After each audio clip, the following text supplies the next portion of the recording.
Ошо свадьбаңда канча машина болот? Машина болбойт. Мен ат менен барам. Кафеге кирип барам.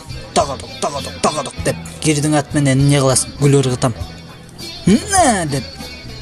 Анан эмне кыласың? Мордам чыгып туруп.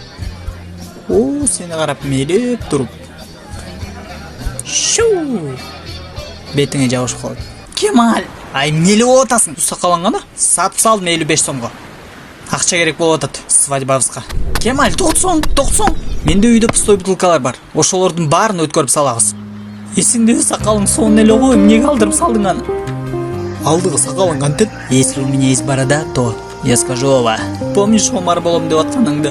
Ширелишкен кош жүрөк. Шарт бөлүдүп. Сакалыңды жама мактачу элең го. Базар жок, сакалым 15 сантиметр болуп калды. Жакында өрдүрүм го сакалым өссө. Так что сакалың кырбайкынчы. Хоп, шеп.